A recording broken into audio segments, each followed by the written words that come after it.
First Peter chapter 4 verse 7. First Peter chapter 4 verse 7. Sige po, kung nakita na po natin tayo po'y tumayo pa sa pag-aaral sa salita ng Panginoon. Sabay-sabay po natin basahin dito sa book of First Peter chapter 4 verse 7. But the end of all things is at hand. Be ye therefore sober and watch unto prayer. Tayo po'y manalangin.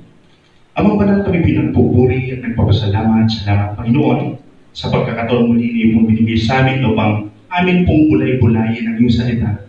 Lord, dalangin ko po, Lord, I want to empower your word, Panginoon, upang ito po, Lord, ang siyang humihin po sa aming mga puso-isipan, mag-iwanag, O God, sa aming buhay na makita po namin, Lord, yung kalooban mo. Tulungan mo na kami, O God, to receive your grace, Lord God, through your word. At dalangin ko rin po, Panginoon, patuloy na nabuksan ang aming mga puso-isipan, Panginoon. Tulungan mo na kami, O God. Paging, Lord, ang iyong gagamitin, puspusin mo na yung Banal Espiritu para ikaw ang siyang patuloy na may ipasa at mapapurihan. Lord, maraming salamat at tuloy nga po, Panginoon. Dinaangkin po namin yung katagumpayan sa aming pagkikinig na yung salita. Ito po aming sa magdalangin sa pangalan ni Jesus. Amen at amen. Ito po na po tayo. Sa kapagpalang umaga po sa bawat isa. Purihin po, Panginoon. Dahil tunay na po, muling pinaranas po ng Panginoon yung kanyang kabutihan sa ating buhay. Salamat sa kanyang masaganang biyaya. Dahil sa biyaya po ng Diyos, tayo po ay nakakatiyos kanyang harapan. At naniniwala po ako na sa biyaya ng Diyos, tayo po ay narito po ngayon. Upang magpuri po sa Kanya. Upang pasalamatan po ang ating Panginoon. Dahil tuloy nga po, ang ating Diyos ay tapat sa ating buhay. Hindi po nagkulang ang ating Panginoon. Napakabuti po niya sa ating buhay. Ay napakalaga po mga kapatid, na knowledge po natin yung kabutihan ng Diyos sa ating mga buhay. Sa pamamagitan po ng ating paglilingkod, sa pamamagitan po ng ating pagsamba sa Kanya. At purihin din po, Panginoon, tuloy nga po na ang family po ng Southville Church ay lumalago na po sila. Amen po ba? Purihin po, Panginoon. Yan, nakikita na po yung paglago po sa buhay ng bawat isa po sa atin. So, ibig sabihin, yung mga naririnig po natin na salita ng Panginoon, hindi po yun nasasayang. Unti-unti po, lumalago po sa ating buhay. At yun po yung nais ng Panginoon. Dahil ang nais ng Panginoon ay tuloy nga po na sundin po natin yung kalooban po niya. At hindi po natin masusunod yung kalooban ng Diyos kung wala po yung salita ng Panginoon sa ating buhay. Kaya napakalaga po, yung lagi ko po nasabi, panghawakan po natin ang salita ng ating Panginoon. Dahil ito po yung napakahalaga sa buhay po natin. Ang salita po ng Panginoon, ito po yung gabay po natin para po sa maayos na pamumuhay. At pagpansinin po natin ang Southville Church, hindi lang po lumalago sa kanyang number. Amen? Kundi lumalago po tayo sa Spirit. Yun po yung pinakamahalaga po sa lahat. Na hindi lang yung, basta dumadami po tayo in number, but in Spirit, hindi naman lumalago.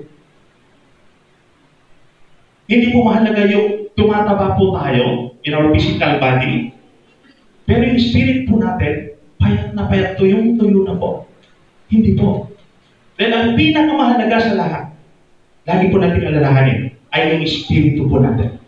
Dahil ang ating physical na katawan, ito po ay temporary lang po. Temporary lang po yung pinahiram po sa atin. Ito po yung lagi kong sinasabi, life is too short. Napakaisip po nito. Na kung saan, hindi po natin alam, baka bukas makalawa kunin na po ito ng Panginoon. Kaya napakalaga na kung saan, ang ihanda po natin ay ang ating espiritu. Yun po yung higit na bigyan po natin ng halaga. Bakit po? Dahil ang ating espiritu po, ito po ay walang hanggan. Walang hanggan po, mga kapatid. Yung nais ng Diyos na maranasan po nating buhay. Yung pinais po niya. Kaya ako po yung bawat isa sa atin. Doon nga po na makita po natin yung kabutihan po ng Diyos sa ating buhay. At kapag nakikita po natin yung kabutihan ng Diyos, nararanasan po natin, ibig sabihin, binuksan na po ng Panginoon yung spiritual na mata po natin para makita po natin yung mga bagay-bagay.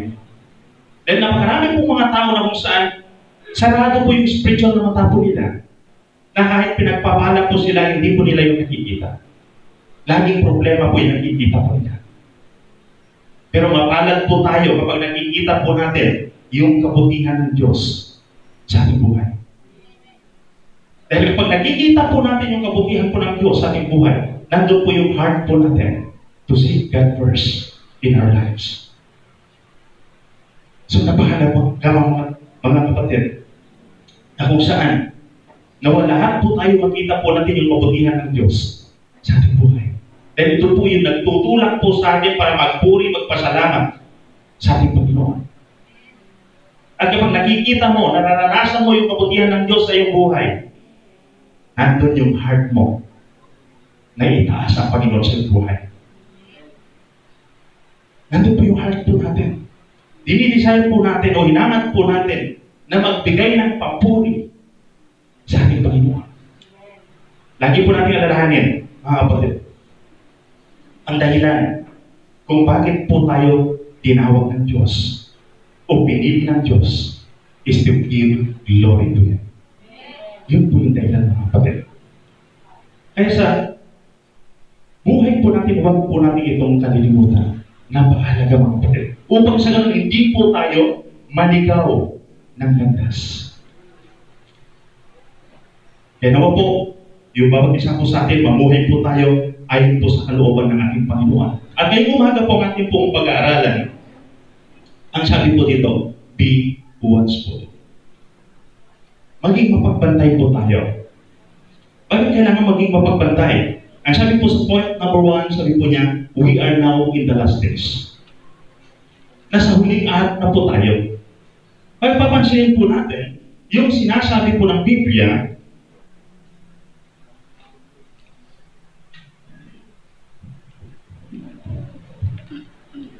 ito po sa book of Matthew, chapter 24, verses 8, or verses 4 hanggang 8, na sabi po niya, and Jesus answered and said unto him, take heed that no man deceive you. For many shall come in my name, saying, I am Christ, and shall deceive many. And ye shall hear of wars and rumors of wars. See that ye be not troubled, for all these things must come to pass, but the end is not yet. For nation shall rise against nation, and kingdom against kingdom.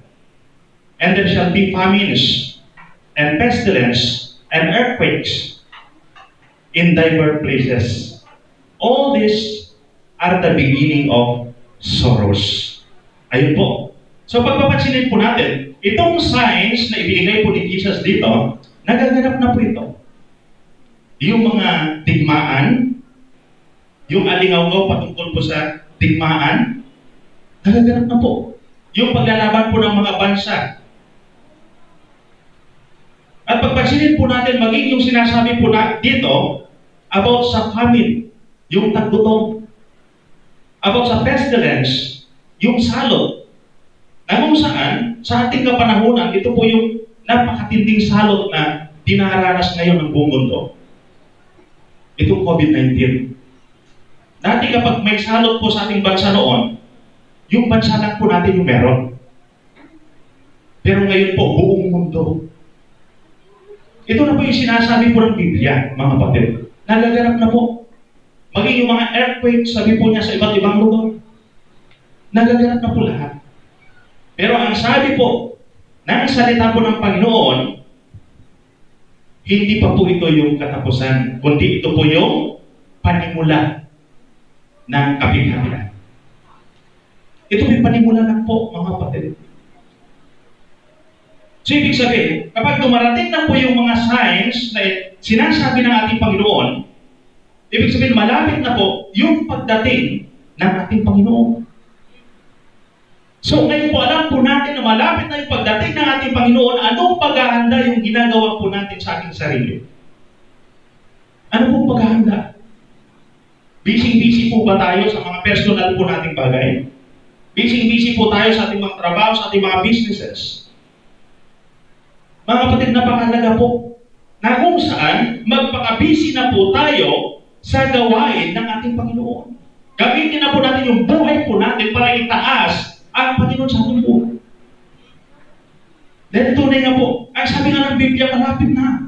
At kapag titignan po natin, napakarami pong mga tao na kung saan ayaw po nilang makinig ng salita po ng Panginoon. Napakarami pong tao. Ang ating kapanahunan po ngayon ay hinahalin tulad po sa kapanahunan po ni Noah. Na kung saan ang kapanahunan po ni Noah, binigyan po ng Diyos ng babala yung mga tao. Itong si Noah, nangaral po siya. Ilang taon kaya nangaral si Noah? Sino po nakakalam sa atin, sa mga theologians natin, mga nag-aral sa Bible School? Ilan po? 100 years daw na nangaral si Noah.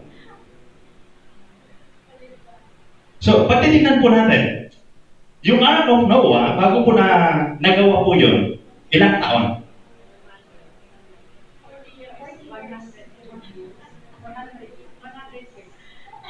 Ayun. Hindi pa alam ng mga theologians natin. Yung Ark of Noah po, ginawa po ni Noah yon ng mahigit 120 years. Mahigit po. Hindi po sinabi kung ilang buwan yung higit po niya.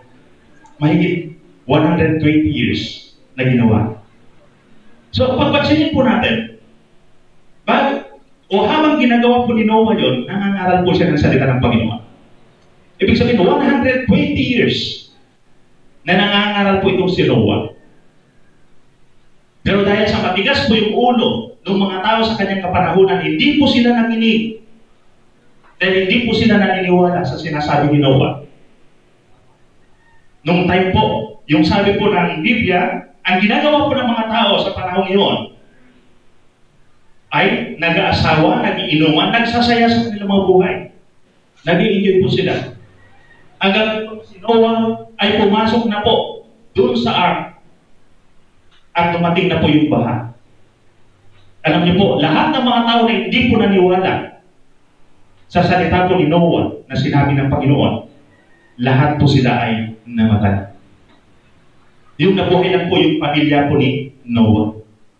So, ang kapanahunan ngayon po ay tulad po sa kapanahunan ni Noah.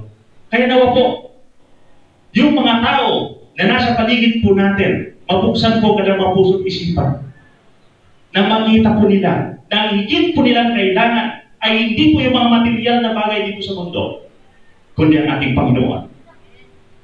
Na dapat po nilang maunawaan na ang buhay po dito sa mundo ay temporary lang. Ngunit ang inaalam ng Panginoon na buhay, ito po'y buhay na walang hanggan sa kanyang piling sa langit. Yun po'y dapat po natin maunawaan, mga kapatid. Lagi po natin alalahanin ang sabi po ng 1 Thessalonians chapter 5 verse 2. Ang pagdating ng Panginoon, sabi po niya, ay kagaya po ng isang magnanakaw. Na kung saan wala pong nakakaalam sa pagdating po ng magnanakaw. Ganun po yung pagdating ng Panginoon. Kaya kailangan po lagi po tayo handa. Lagi po natin alalahanin, meron pong dalawang pupuntahan yung tao pagkatapos ng buhay. Kung hindi po siya sa langit, doon po siya sa impyerno o dagat-dagat ng apoy. Kaya mga kapatid, mag-isip-isip na po tayo.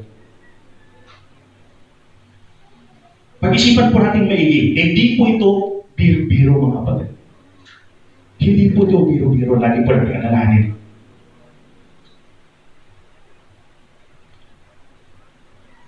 So, sabi po dito, kumusta po tayo ngayon? Kumusta po yung buhay spiritual po natin?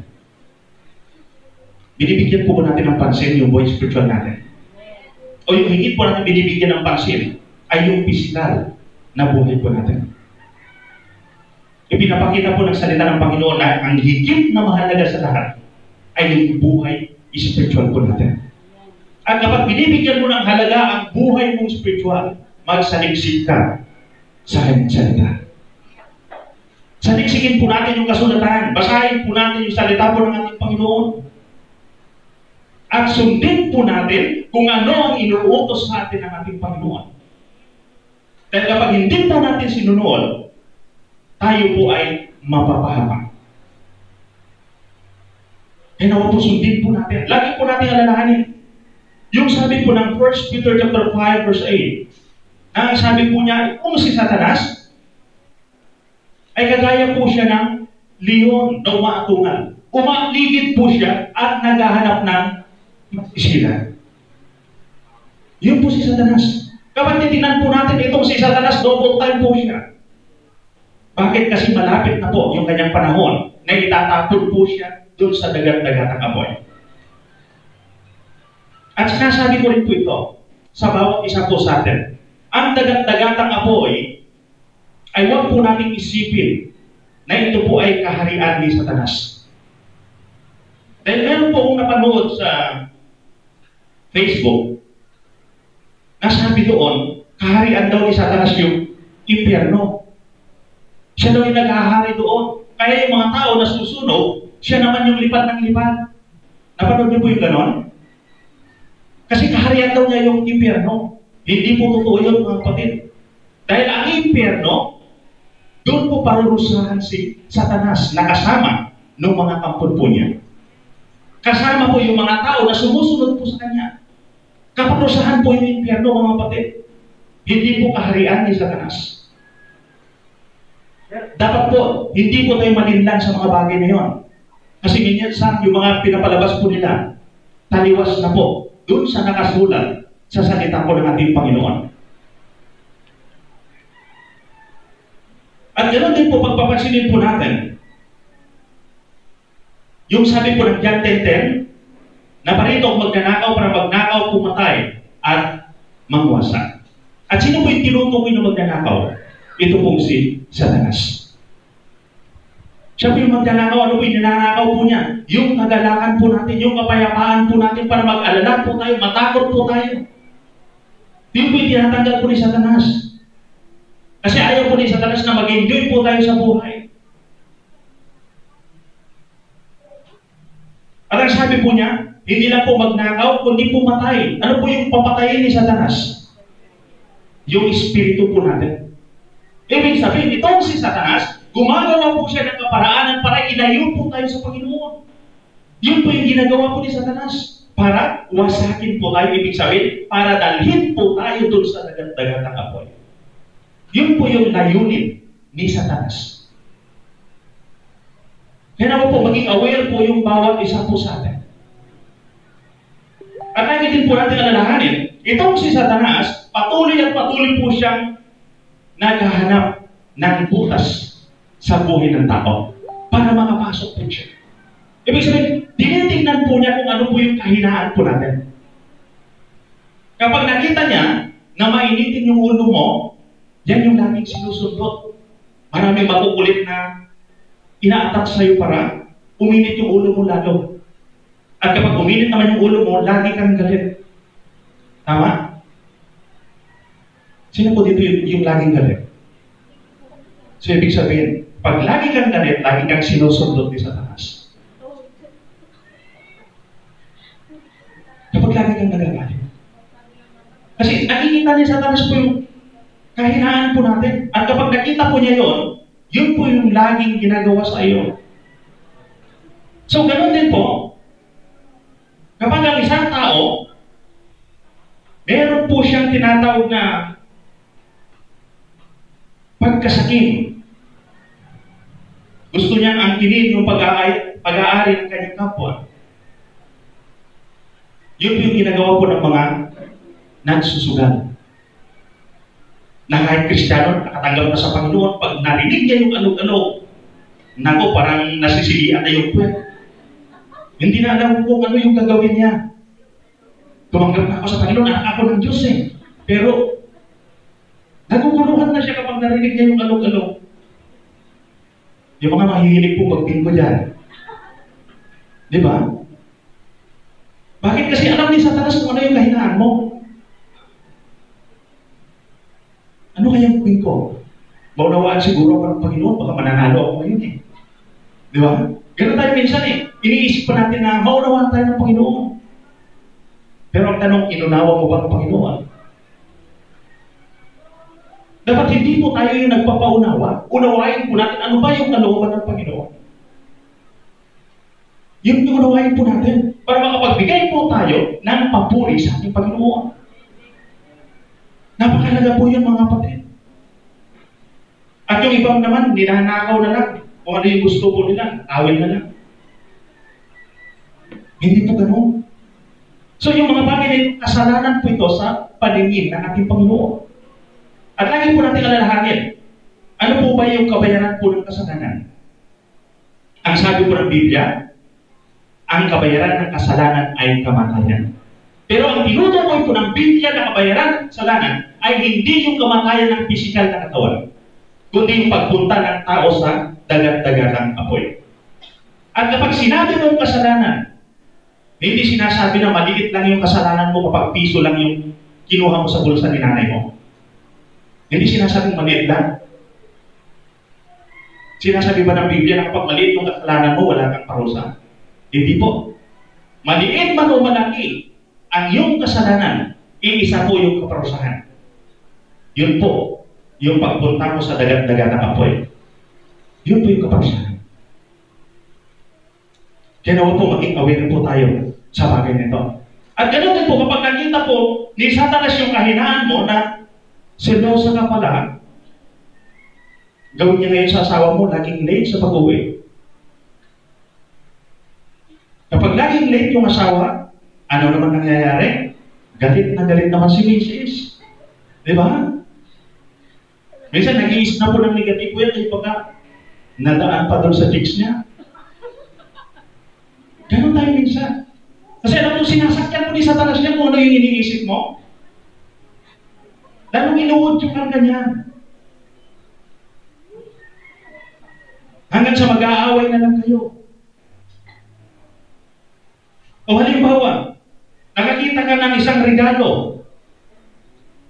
sa iyong kapitbahay, rinigaluhan siya ng cellphone. Tapos sabi mo, sana all. Di ba? Ganun tayo minsan. Nakita mong nagkaroon ng bagong rep yung kapitbahay, sana all. So magtitignan po natin, meron pong, ano po meron sa atin? Inggit, parang nagseselos tayo. Dapat meron din tayo. Parang iniisip natin gano'n. Kaya minsan, yung mga taong ganoon, kapag hindi na ibigay ng kanilang asawa yung gusto po nila, nagkakaroon po ng away sa loob ng pamilya. Hindi po maayos ang kanilang pamilya. Hindi nagiging maayos. Bakit? Dahil si Satanas ang siyang kumokontrol sa kanila. Kinukontrol po sila ni Satanas. Kaya mag-iingat po tayo mga kapatid. Lagi po natin alalahanin, kapag tayo po yung kontrolado po ni Satanas, sigurado ang buhay po natin ay maghihirap. Mahirapan po tayo. Pero purihin po ang ating Panginoon. Dahil tunay nga po, na mula nung tinanggap natin si Kristo bilang Panginoon at napagligtas po natin, wala na pong kapangyarihan si Satanas sa ating buhay. Amen? Wala na pong kapangyarihan. Dahil yun po yung sabi po niya sa 1 John chapter 3 verse 8. Na sabi po niya na parito ang anak ng Diyos para wasakin ang gawa ng diablo. So wala na pong magagawa si Satanas sa buhay po natin kapag tunay na tinanggap natin si Kristo bilang Panginoon at napagligtas po natin. Kaya nga ang sabi po ng 2 Corinthians chapter 3 verse 17, where the Spirit of the Lord is, there is freedom. Kung nasaan yung Espiritu po ng Panginoon, nandun po yung kalayaan, sabi po niya. At kapag si Kristo ang naghahari na po sa ating buhay, wala nang kapangyarihan si Satanas sa ating buhay, mga kapatid. Wala na po yung kasalanan po sa atin, wala nang kapangyarihan yung kasalanan sa buhay po natin. O minsan, nagkakasala po tayo. Normal po yun. Bakit? Walang perfect na tao. Pero kapag ikaw ay tunay na ginagabayan ng banal na Espiritu, nandun yung pagsisisi sa iyo. Amen? Na hindi pa lumipas yung buong araw, ma-realize mo, mali pala yung ginawa mo. Kaya nandun po yung pagsisisi. At yun po yung pagkilos ng banal na Espiritu po sa atin. At kapag tunay na malaya na po tayo, mga kapatid, at hindi na po makapasok si Satanas sa buhay po natin, hindi na po tayo magagalitin. Wala na po yung pagkasakim sa atin, wala na po yung pagseselos po natin, wala na po yung takot po natin, yung pag-aalala po natin, yung pinanghinaan po tayo ng loob, yung nawawalan po tayo ng pag-asa, wala na po yun. Dahil ang sabi po ng 2 Corinthians 5:17, ang sino ang na kay Kristo ay isa ng bagong nilalang. Ang lumang pagkatao ay lumipas na at siya naging bago na. Nandun na po yung pagbabago, mga kapatid. At yung pagbabagong ito, hindi po natin kagagawan, kundi kagagawan po ng Panginoon. At ang tawag po dito ay filling of the Holy Spirit. Kapos-pusan po ito ng banal na Espiritu, mga kapatid. Yung pagbabago na naganap sa ating buhay. Kaya nga po, ang sinasabi po dito sa Book of John, chapter 3, verse 3, na sabi po niya, except a man be born again, he cannot see the kingdom of God. At kapag titingnan po natin, yung tinatawag po dito na born again, religion po ba yung tinutukoy? Hindi po. Hindi po religion yung tinutukoy dito. Kundi yung pagbabago na ginawa ni Kristo sa ating buhay.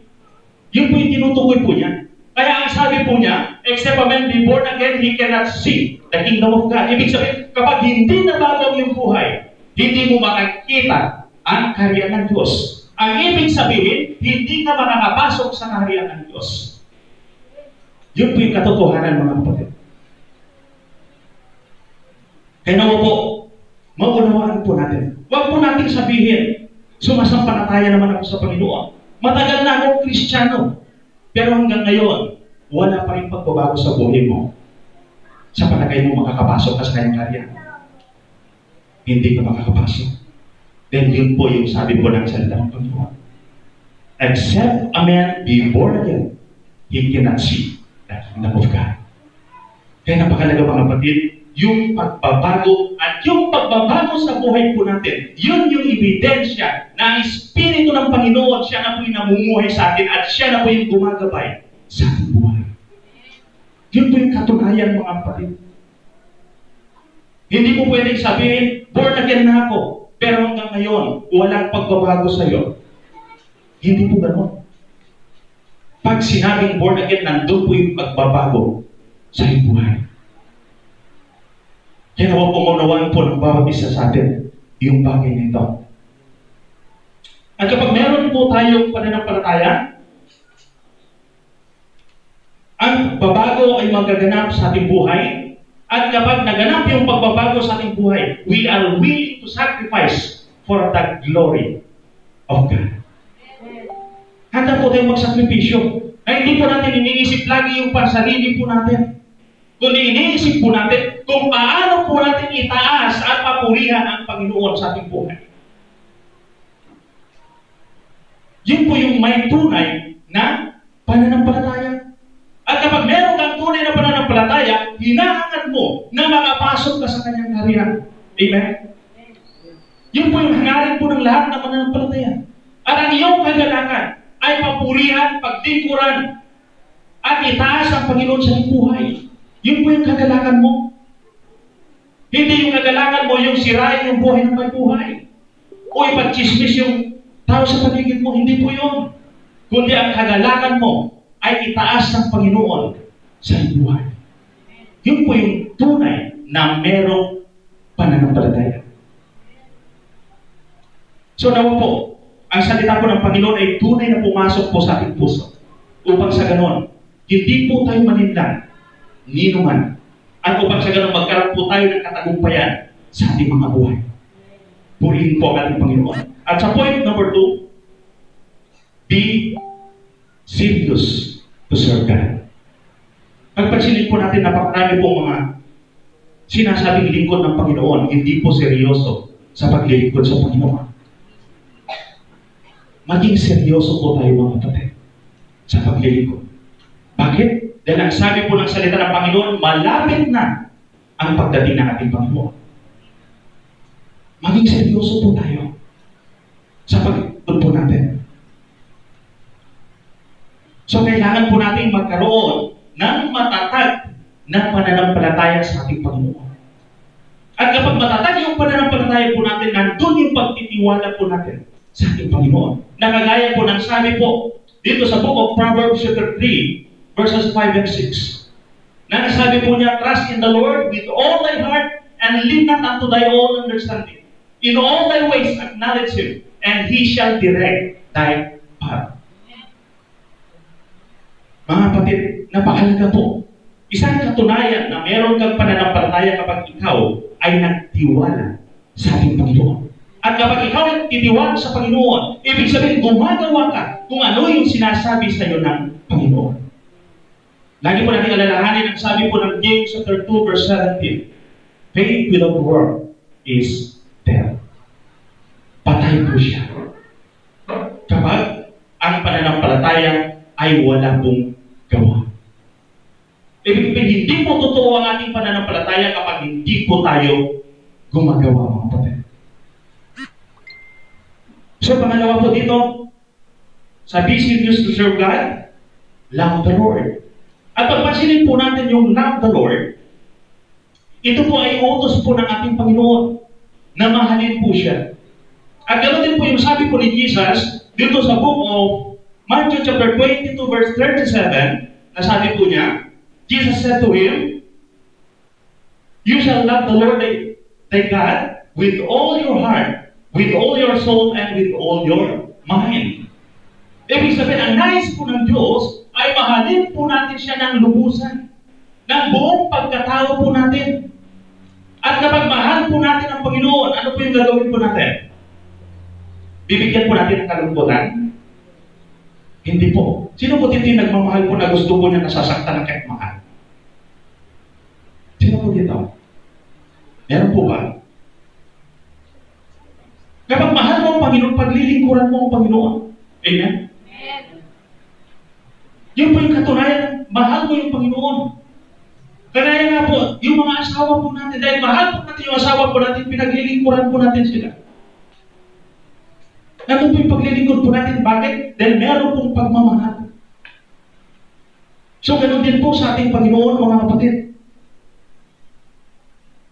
Kaya nga po itong si Joshua, nakakabless po yung kanyang buhay. Nung namatay na po si Moses, itong si Joshua, siya po yung naging leader ng mga Israelites. At itong mga Israelites, ang titigas po ng kanilang mga ulo. Ayaw po sumunod sa Panginoon. Kaya dumating po yung panahon na tinipon po ni Joshua yung lahat ng mga Israelita. At sinabi po ni Joshua, kung masama sa inyo, sa tingin nyo, yung maglingkod sa Panginoon, sabi po niya, sabihin nyo kung kanino kayo maglingkod. Doon ba sa Diyos na pinaglingkuran ng iyong mga magulang sa kabila ng ilog? O sa Diyos na mga Amorheyo na ngayon ang kanilang lupain ay iyong tinatahanan? Pero sa bandang huli, sabi po ni Joshua, as for me and my house, we will serve the Lord. Grabe po. Na kung saan, itong si Joshua, nanindigan po siya na maglilingkod po siya sa Panginoon.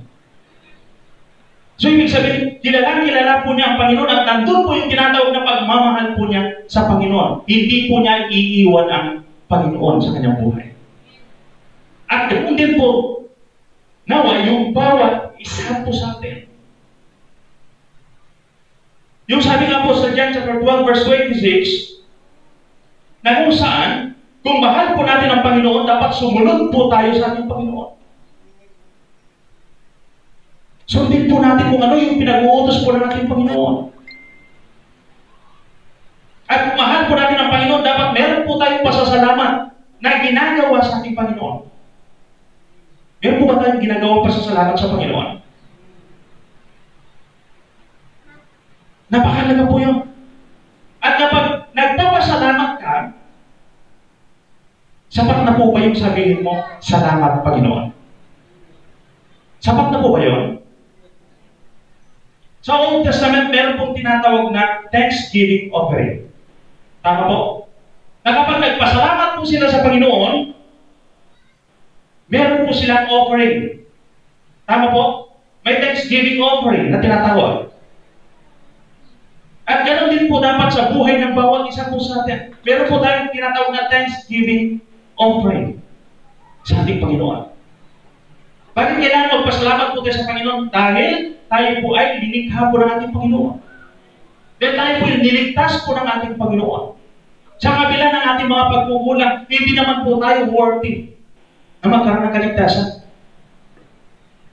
Pero ginawa pa rin po ng ating Panginoon na kung saan nagmasunurin po siya sa cross ng Kalbaryo para iligtas po tayo. Namatay po siya dahil po sa ating mga kasalanan. Kaya po yung bawat isa sa atin, magkaroon din po tayo tinatawag na pagpapakumbaba sa harapan po ng Panginoon. At sumunod po tayo kung ano yung naisin ng Panginoon sa ating buhay. Maging seryoso po tayo sa paglilingkod, mga kapatid. Ito na yung panahon na dapat isuko na po natin yung buhay po natin sa ating Panginoon. Italaga na po natin yung buhay po natin sa ating Panginoon. Dahil tunay nga po, ang sabi po ng salita ng Panginoon, wala kang magagawa kapag hiwalay ka sa akin. Wala po kayanan. Kaya kailangan po natin ang Panginoon sa ating buhay. At salamat din po. Dahil tunay nga po na napakabuti ng Panginoon, patuloy po siyang nagpapaalala sa atin. Na kung saan ang buhay po ng tao ay napakaiksi. Ipinapaalala po niya ito sa atin. Alam niyo po, nung nakaraang Sunday, nagpa-offering po tayo ng second offering para po dun sa isang lingkod po ng Diyos na hospital. Pero yung lingkod po ng Panginoon na yon, umuwi na po siya. Yan sa piling ng ating Ama na nasa langit. Yan si Pastor Raul Olarte. Ayun po. So pag titignan po natin, napaka-eksi talaga yung buhay. Parang kailan lang nung nakakasama ko siya. Pero ngayon wala na pala siya. Napaka-eksi, mga kapatid. Kaya laging pinapaalala po sa atin ang salita ng Panginoon, maghanda po tayo. Seryosohin na po natin yung paglilingkod po natin sa Panginoon. Gamitin na po natin yung buhay po natin para itaas ang Panginoon sa ating buhay. Napakalaga po. Huwag po natin nang butas itong si Satanas para makapasok sa buhay po natin, para sirain yung buhay po natin. Kaya lagi sinasabi ng Panginoon, magpakatatag po tayo, huwag po tayong palinlang. Magtiwala lang po tayo sa ating Panginoon, mga kapatid. Lagi nating alalahanin, ang plano po ng Diyos ay laging mabuti sa bawat isa sa atin. Laging mabuti, mga kapatid. Ano mang sitwasyon meron po tayo? Dahil ang sabi po niya, doon sa book of Romans, chapter 8, verse 28, nang sabi po niya, all things work together for good to those who love God according to His purpose. Meron po siyang layunin sa lahat ng bagay na meron po tayo. Ano mang sitwasyon meron po tayo. At ang sabi po niya, para sa ikabubuti ng mga nagmamahal sa ating Panginoon. Para po sa ating ikabubuti, mga kapatid. Kaya po yung bawat isa po sa atin ay magkaroon din po tayo ng puso na maglingkod sa ating Panginoon upang patuloy na maranasan po natin yung masaganang biyaya ng Diyos sa ating buhay. Lagi po natin alalahanin, kung nais po natin maranasan yung pagpapala po ng Diyos sa ating buhay, sumunod po na po tayo sa Kanya. Then yun po yung sinasabi po sa Kanyang salita. Nang sabi po niya, seek ye first the kingdom of God and His righteousness, and all these things shall be added unto you. Unahin lang po natin siya, paglingkuran po natin siya. At tiyak, ang pagpapala ng Diyos ay igagawan sa ating buhay. Purihin po ang ating Panginoon. At dito po sa pangatlo, sabi po dito, be watchful in our prayer. Be watchful in our prayer. Point number 3. Dito po sa 1 Corinthians chapter 16 verse 13, ang sabi po niya, watch, stand firm in the faith. Be courageous. Be strong. Yun po yung sabi po niya. Magbantay po tayo, sabi po niya, at tumayo po tayo ng matibay sa ating pananampalataya. Maging courageous po tayo at magpakalakas. Sabi po ng salita ng Panginoon. So, napakahalaga po mga kapatid na kung saan maging mapagbantay po tayo. Pero pagpasinin po natin, ano po yung dapat nating bantayan? Sino po yung dapat nating bantayan? Yung kapatid po ba natin? Bantayan natin ang bantayan kung ano yung mga kasalanan na gagawa niya. Tapos susumbatan natin siya. Ganun po ba? Hindi po. Dahil ang unang-una po na dapat po nating bantayan ay walang iba kundi ang ating sarili. Bantayan po natin sarili po natin. Sa tinagal-tagal na po tayong Kristiyano, ang dami na pong salita ng Panginoon na narinig po natin. Kumusta po ngayon yung karakter po natin? Meron na po bang pagbabago? O hanggang ngayon, wala bang pagbabago? Lagi po natin alalahanin ang layunin kung bakit po tayo nabubuhay ay itaas ang Panginoon sa ating buhay. Yun po yung layunin kung bakit tayo nabubuhay. Kaya kung nakikita mo na yung karakter mo hindi pa nagbabago hanggang ngayon, kapatid, baguhin mo. Yun yung nais ng ating Panginoon para maitaas siya sa ating buhay. Baguhin na po natin yung mga karakter po natin. At yung pangalawa po dito, na kailangan po natin bantayan, yung paraan po ng ating pamumuhay. Namumuhay pa rin po ba tayo sa pagkakasala? O namumuhay na po tayo sa katwiran at kabanalan? Saan po tayo namumuhay? At ang sabi po ng salita po ng Panginoon, doon po sa 1 John chapter 3 verse 8, sa unahan, na sabi po niya, ang nagpapatuloy sa pagkakasala ay kampon ng dyablo. Ang nagpapatuloy, sabi po niya. Pero salamat sa Panginoon, dahil ang mga tunay na sumasampalataya po sa ating Panginoon, hindi po yan nagpapatuloy. Dahil hindi pa po lilipas yung isang araw, ang isang mananampalataya kay Kristo ay nagsisisi na sa kanyang kasalanan. Nandun na po yung pagsisisi. Kapag tunay na mananampalataya ka, nandun yung pagsisisi, nandun yung pagpapakumbaba mo sa harapan ng ating Panginoon. So, napakahalaga mga kapatid. Nabantayan po natin yung mga bagay dito. Lagi po natin alalahanin. Ang Kristiyano, dapat mamuhay po siya, hindi po ayon sa takbo ng mundong ito. Huwag po natin sabihin, millennials na tayo. Nagbago na yung mundo, kaya bago na rin tayo. Kaya pag titignan po natin, kahit sa church minsan, may nagdamit na ng spaghetti. Minsan sa church, pupunta sa church, nakikita na yung puso. Nakikita na po yung singit. So, tama po ba yun? Then millennials na tayo? Hindi po. Hindi po yung tama. Kasi yun po, yung paraan po ng mundo. Sa mundo po yun.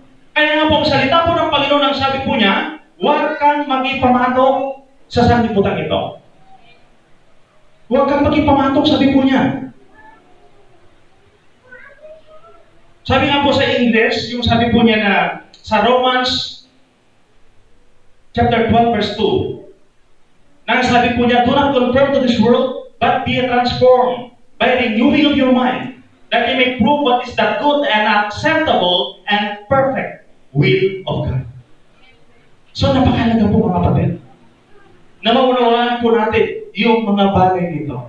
Huwag po tayong magipamatok, sabi po ng salita ng Panginoon. At ang salita po ng Panginoon, ito po ay hindi po nagbabago. Amen po ba? Hindi po nagbabago po yung salita ng Panginoon. Kasi yung nakasulat po dito sa salita po ng Panginoon na kasalanan noon, hanggang ngayon kasalanan pa rin po. At yung mabuti po na nakasulat noon, hanggang ngayon po, mabuti pa rin. Hindi po nagbabago yung salita po ng Panginoon, mga kapatid. Kaya naman po, huwag po nating baguhin yung sinasabi po ng Panginoon na paraan ng pamumuhay ng bawat isa po sa atin, dapat huwag po nating baguhin. Huwag po tayong makipamatok, mga kapatid, sa takbo ng mundo ito. Dahil dapat po, ang isang Kristiyano must live according to the will of God. Ito po yung Kristiyano, mga kapatid. Dapat namumuhay ayon sa kalooban ng ating Panginoon. At yung ano po dito na dapat po natin bantayan, yung false teacher. Bantayan po natin yung false teacher. Dahil maging sa ating kapanahunan, pag titignan po natin, marami na pong lumaganap na mga false teacher na sinasabi po nila, ako si Kristo. Ako may likha ng sanlibutan. Ewan ko kung nakikita nyo yan sa Facebook. Nasa Facebook po yan. Kung sino po yung tao yun. Nasabi niya siya daw si Kristo at siya po yung may likha ng sanlibutan. Huwag po tayo ilang. Yun po yung sinasabi po ng salita ng Panginoon. Ito po yung false teacher. At yung nagtuturo, sabi po ng Biblia, na si Jesus ay hindi nagkatawang tao o ang Diyos ay hindi nagkatawang tao, siya po ay false teacher. Bakit? Dahil ang liwanag po sinasabi po ng Biblia na ang Diyos po ay nagkatawang tao. Ang liwanag po yung sinasabi, mga kapatid. So, tingnan po natin sa book of John 1:1. Yung sabi po niya doon na in the beginning was the Word and the Word was with God and the Word was God. At sa John chapter 1 verse 14, ano po sabi doon? At ang salita ay nagkatawang tao, sabi po doon. At yung salitang tinutukoy ay Diyos. Nagkatawang tao po ng ating Panginoon. Para abutin po tayo mula sa ating mga kasalanan. Kaya naman po, mabantayan po natin yung mga false teachers upang sa ganon, hindi po tayo maligaw ng ating landas. At ganoon din yung sabi po dito, how we must watch. Yan, paano po tayo magbantay? Unang-una po, in prayer. Sa pamamagitan po ng panalangin. Ang sabi po dito sa Mark chapter 14 verse 38, sabi po ni Jesus, watch and pray that you may not enter into temptation. So napakalaga po, mga kapatid. Yung pagbabantay po natin at panalangin. Yan ang sabi po niya, para hindi ka papasok sa temptasyon o sa tukso. So ibig sabihin, yung mga tao na hindi nagbabantay, yung mga tao na hindi po marunong manalangin, sila po yung laging natutukso. Amen po ba? Sila po yung laging nalilinlang.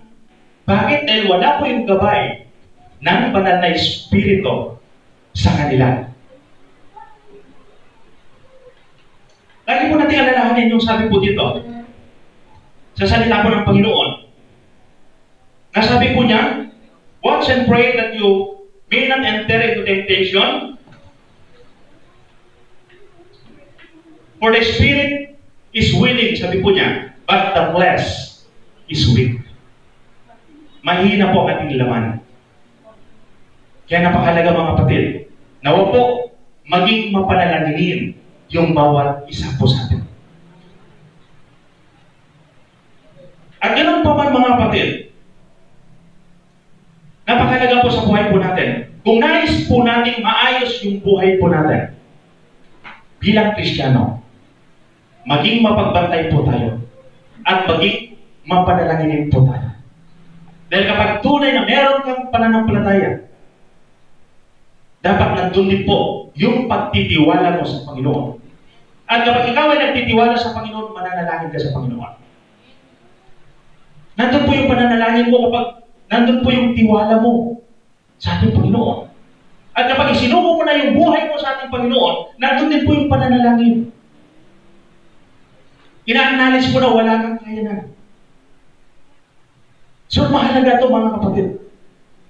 At ibig sabihin po, kapag nananalangin po tayo, inaalaw po natin si God na kumilos sa ating buhay. Binibigyan po natin ng authority ang Panginoon, Lord, kumilos ka sa ating buhay. Kapag tayo po'y nananalangin. At dito po, natutuwa sa atin ang ating Panginoon.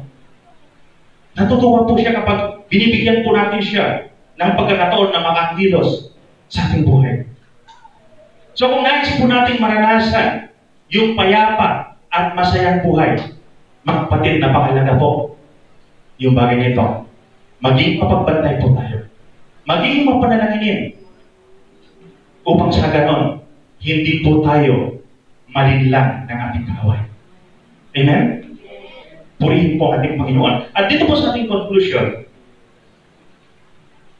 isang verse po ito, sa book of Matthew chapter 24 verse 13. Matthew chapter 24 verse 13. Ang sabi po dito, but he who endures to the end shall be saved. Kung sino po, sabi po niya, ang magtitiis hanggang wakas, siya ang magliligtas. Bakit po sinabing magtitiis? Bakit kaya sinabing magtitiis? Dahil ang paglilingkod po, punong-puno po yan ng pagsubok. Punong-puno po yan ng pagsubok. Kaya kailangan po natin magtiis. At sabi po niya, kung sino yung magtitiis hanggang wakas, ibig sabihin kung sino ang magpapatuloy hanggang wakas, siya po ay maliligtas. Lagi po natin alalahanin, ang paglilingkod po natin, hindi lang po ngayon, kundi habang tayo po ay nabubuhay. Dapat maglingkod po tayo habang tayo po ay nabubuhay. At pag titignan po natin, yung purpose kung bakit po tayo naglilingkod ay para itaas ang ating Panginoon sa ating buhay. Tama po ba? Yun po yung purpose. Yung pangalawang purpose po noon. Alam po ba natin kung ano po yung pangalawang purpose kung bakit tayo naglilingkod sa Panginoon? Mamaya sabihin natin para pagpalain tayo. Alam niyo po, bonus na lang po yung pagpapala. Kasi kapag ikaw na naglilingkod sa Panginoon, sigurado po yung pagpapala ipaparanas tayo ng Panginoon. Bonus po yun. Naglilingkod po tayo para itaas ang Panginoon. Pangalawa, naglilingkod po tayo dahil hinahangat po natin makapasok sa kanyang harapan. Yun po yung dahilan kung bakit po tayo naglilingkod, mga kapatid. So, titignan po natin yung sinabi po dito. Na kung saan, ang sabi po niya, kung sino yung magtitiis siya, daw po yung maliligtas. At ang tanong po dito, sino po yung mga maliligtas? Sino po yung mga maliligtas? Napakahalaga po ng unawan po natin, mga kapatid. Ang lagi ko pong sinasabi, ang kaligtasan ay wala po sa religion.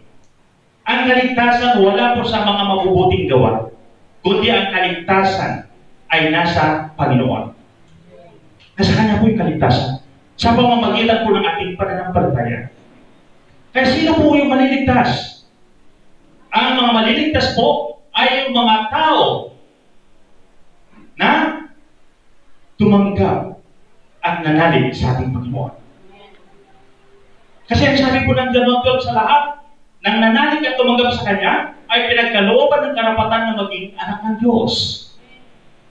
So, ibig sabihin, kapag anak ka ng Diyos, papahayag ba ang Diyos na pupunta ka sa impyerno? Hindi po. Kundi dadalhin ka sa Kanyang piling sa langit. At ganoon din po, Bakit po maliligtas yung mga anak ng Diyos? Ang sabi po ng 1 Corinthians chapter 3, verse 16, sabi po doon, ang Espiritu po ng Panginoon ay nasa atin. Ibig sabihin, yung guidance of the Holy Spirit ay nasa atin po yun. Nandun po yung paggabay ng Panginoon sa atin. Upang tayo po ay hindi mapahamak. At ganoon din po yung sinasabi po ng 1 John chapter 5, verse 4. Na ang sabi po niya, whoever is born of God will overcome the world. At yung tinutukoy po dito na ipinanganak ng Diyos ay yung mga tao na sumasampalataya sa ating Panginoon. Yun po yung tinutukoy po na ipinanganak ng Diyos. At ganoon din po yung sinasabi po ng 1 John chapter 4, verse 4. Na ang sabi po niya sa bandang hulian, greater is He that is in you than he that is in the world. So, ibig sabihin, nandun yung katagumpayan. Bakit? Dahil higit po na makapangyarihan yung kasama po natin at walang iba kundi ang ating Panginoon. Siya po yung kasama natin, mga kapatid. So, pag titignan po natin, tayo po bilang mga nakakilala sa Panginoon, God gave us His Word. Sinasabi niya, do not fear. Do not worry. Do not dismay. Stand firm. Be strong.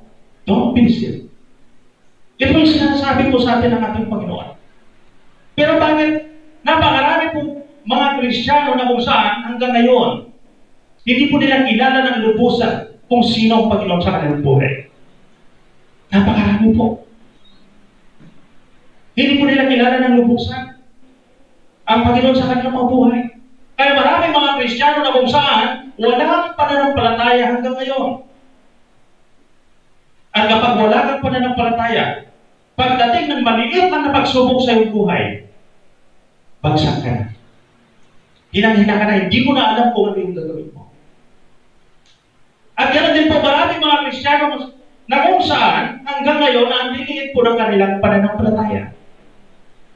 Na hanggang ngayon, marami pa rin pong tinatawag na Kristiyano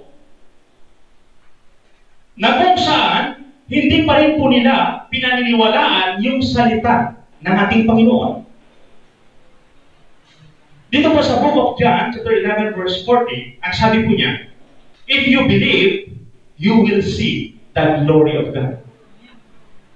So, ibig sabihin, kung ikaw ay maniniwala, mararanasan mo ang kapangyarihan ng Diyos sa iyong buhay.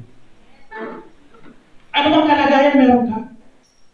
If you believe, sabi nga ng salita ng Panginoon, you will see the glory of God. Makikita mo yung pagkilos ng Panginoon sa iyong buhay. Kung paniwalaan mo lang.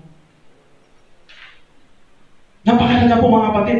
Nawa po yung bawat isa sa atin, magkaroon po tayo ng matatag na pananampalataya sa ating Panginoon. Magpakatatag po tayo. Lagi po natin alalahanin, hindi po tayo exempted sa mga pagsubok sa buhay. Lahat po tayo dumaranas po ng pagsubok sa ating mga buhay. Pero lagi po natin alalahanin, pagkatapos ng pagsubok na meron po tayo, iaangat po tayo ng Panginoon. Itataas po tayo ng Panginoon. Pagkatapos ng pagsubok po natin. Nakagaya po sa kanyang mga lingkod. Itong si Joseph. Ano po yung pagtubok po sa kanya? Ibinenta po siya sa Egypt. Naging slave po siya sa Egypt. Pero dahil nanatili po siyang matatag, ano po yung ginawa ng Panginoon? Itinaas po siya. At naging prime minister doon sa Egypt. So, ganoon din po ba? Ganoon din po sa buhay ng bawat isa sa atin. Kaya nawa po, mapagtagumpayan po natin yung anumang pagsubok na dumarating sa ating mga buhay. Napakalaga ito mga kapatid.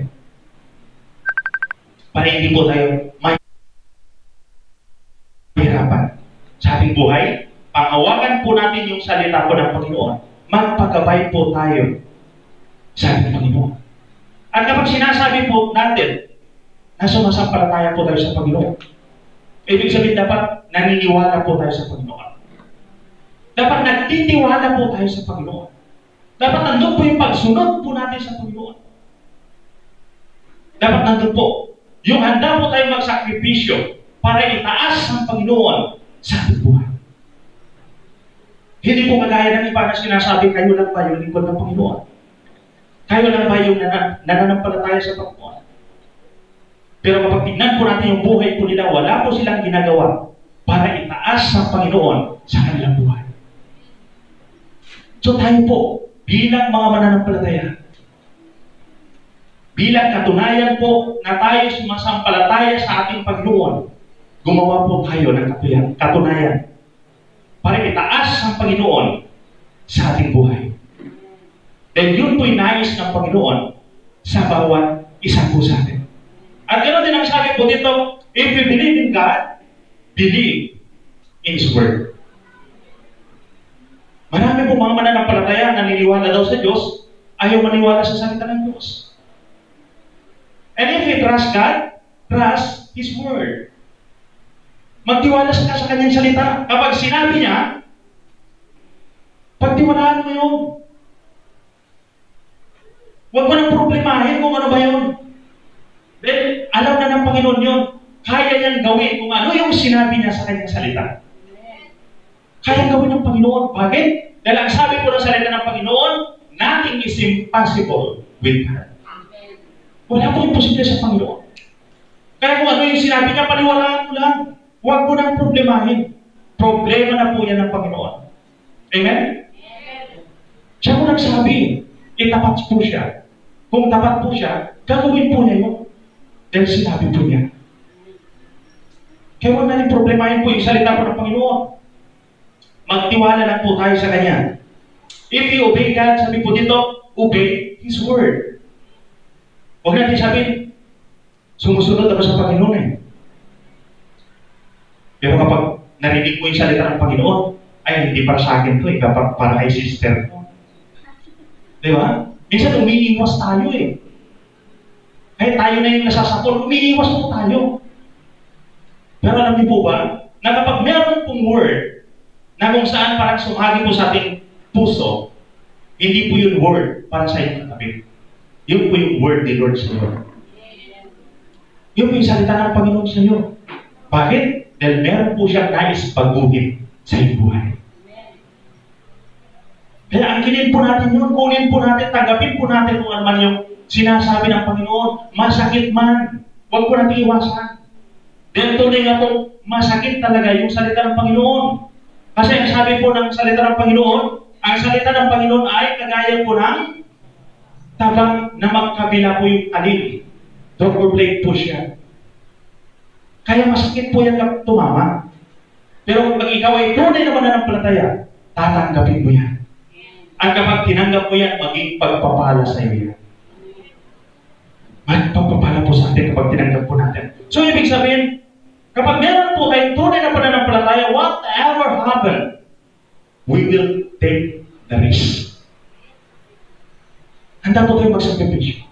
Na ano mga mangyayari sa ating buhay, tatanggapin po natin yun. Dahil alam natin na yun po yung magbibigay ng lugod sa ating Panginoon. Yan naman po mga kapatid, panghawakan po natin yung salita po ng ating Panginoon. Lagi po natin alalahanin, those who believe in God, they never fail. Hindi po tayo bibiguin ng ating Panginoon. Kagaya ng sabi ko nga po, itong si Joseph, Daniel, yung tatlo po kaibigan, hindi po sila binigo ng Panginoon. Hindi sila binigo, kundi pinagtagumpay po sila ng Panginoon. Kaya nawa po, magpakatatag po tayo sa ating mga pananampalataya sa Panginoon. Napakalaga ito mga kapatid. Magpakatatag po tayo. At magpapansinin po natin, nagtagumpay po sila, hindi po sila nabigo sa kanilang mga buhay, sa kanilang kapagpunan, dahil kilala po nila kung sino yung Diyos na kanilang pinaglilingkuran. Ang Diyos na kanilang pinaglilingkuran po ay buhay at makapangyarihan. At pagpansinin po natin, ang Diyos na pinaglilingkuran po nila noon, siya rin po yung pinaglilingkuran po natin ngayon. At kung paano po nila naranasan yung kapangyarihan ng Diyos noon, pwede na rin po natin maranasan sa ating kapanahunan. Amen po ba? Pwede rin po natin maranasan. Ang kailangan lang po natin gawin, tatagan po natin ang ating pananampalataya. Tumayo po tayo sa ating pananampalataya. Na kung saan kahit nasa kagipitan po tayo, kahit tayo na lang po yung nag-iisa sa harapan, manindigan po tayo. At kapag nakita ng Panginoon yung katatagan ng iyong pananampalataya, ipapakita ng Diyos ang kanyang kapangyarihan sa iyong buhay. Purihin po ang ating Panginoon. Lagi po natin alalahanin ang sabi po ng salita ng Panginoon sa Hebrew chapter 13, verse 8. Jesus Christ is the same yesterday, today, and forever. Magpawalang hanggan ating Diyos. Makapangyarihan po siya. Lagi po natin alalahanin, mga kapatid.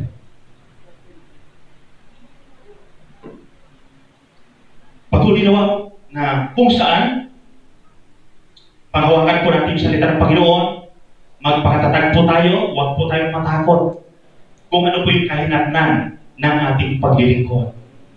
Huwag po natin katakutan, mga kapatid. Huwag po natin katakutan. Lagi po natin alalahanin, lahat ng bagay ay nasa kamay po ng ating Panginoon. Kaya kapag alam mo na ikaw ay nasa kamay ng Panginoon, wala kang dapat ipag-alala sa iyong buhay. Wala kang dapat ipag-alala. At kung meron po tayong tunay na pananampalataya, we will see and experience God's miracle in our lives. Purihin po ating Panginoon. At ganoon din po sa ating mga viewers. Sa mga kapatid po natin, sa mga kaibigan, kamag-anakan, sa mga kababayan po natin na nakikinig at nanonood ngayon sa live nito. If we want to be saved and to experience the goodness in our lives, isa lang po ang dapat natin gawin. Sumampalataya po tayo sa Panginoong Yesus. Upang sa ganoon atin pong maranasan yung kabutihan po niya, maranasan po natin yung pagliligtas ng Panginoon sa ating buhay. Lagi po natin alalahanin, hindi po tayo maliligtas ng ating mga religion. Hindi po tayo maliligtas ng ating mga kabutihan. Dahil ang sabi po ng salita ng Panginoon, tanging si Jesus ang makapagliligtas po sa atin. Wala na pong iba. Kaya naman po, buksan po ng Panginoon ang ating mga puso at isipan at makita po natin na ang higit na mahalaga sa buhay nito ay walang iba, kundi yung buhay po natin spiritual. At lagi din po natin alalahanin, tanging ang Panginoon ang makapagbibigay po sa atin ng buhay na may kaayusan. Dahil ang sabi po niya sa Book of John chapter 10 verse 10 sa bandang hulian, na parito ako para magbigay ng buhay na ganap at kasiya-siya. Yun po yung nais ng Diyos na maranasan ng bawat isa po sa atin. Kaya kung nais po natin, napakahalaga po, ang gawin lang po natin, sumampalataya po tayo sa Panginoon. Magtiwala at sumunod po sa Kanya. Upang sa ganon, atin pong maranasan yung buhay na ganap at kasiya-siya. Dahil ito po yung pangako ng Diyos sa mga tao na sumasampalataya po sa Kanya. Purihin po ang ating Panginoon. To God be the glory. Tayo po'y manalangin. Ano ba lang kami po'y nagpupuri at nagpapasalamat? Salamat Panginoon sa iyong mga salita. Kaya siya pong nagbibigay ng lakas po sa amin, nagbibigay ng buhay, nagbibigay Panginoon ng pag-asa sa aming buhay. Gumagabay po sa amin upang makapamumay ayon sa iyong kalooban, Panginoon.